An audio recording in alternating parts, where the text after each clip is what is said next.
It's all good. I told you that my main motivation for writing this book was to spread the idea that creating your own teen-initiated, zero-tuition, self-directed learning center could be the magic formula to make self-directed learning accessible to the masses.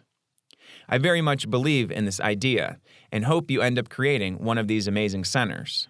But please know that it's not your burden to carry the weight of the world on your shoulders. You should choose whatever path to pursuing self-directed learning is going to bring the most benefit to your life, regardless of how this fits into the larger movement. If unschooling resonates with you and you have no need for being a part of a learning center, that's awesome. Go for it. If you feel like going to a Liberated Learner Center, a Sudbury School, an Agile Learning Center, or a different learning center in your area, that's awesome too. I bet it will be amazing. If you want to follow the suggestions in this book and create your own zero-tuition learning center, that's also awesome. Or if this book has inspired you to do something completely different, that's great too. There is no right or wrong path.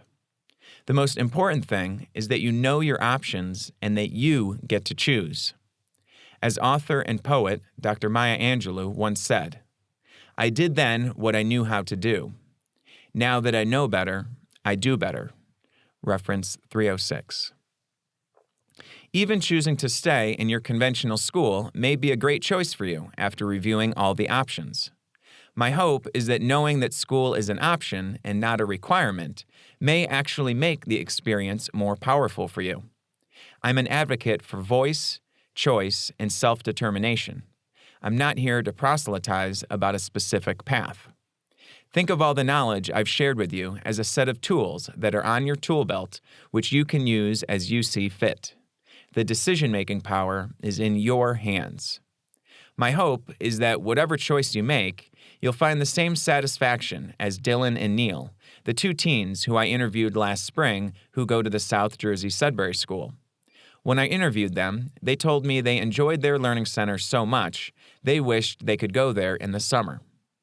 That is the kind of learning experience I think every young person deserves. If you are worried about whether you are smart enough or good enough to pursue the ideas in this book, let me reassure you. If you are smart enough to understand what I've talked about in this book, you are smart enough to implement it. The challenge here is not intelligence, especially not the kind which you've been tested on at school. The challenge is to be courageous enough to do something different and blaze your own trail. This is a good excuse to include one of my favorite quotes from Dr. Angelou, which is, "If you're always trying to be normal, you will never know how amazing you can be." Reference 308.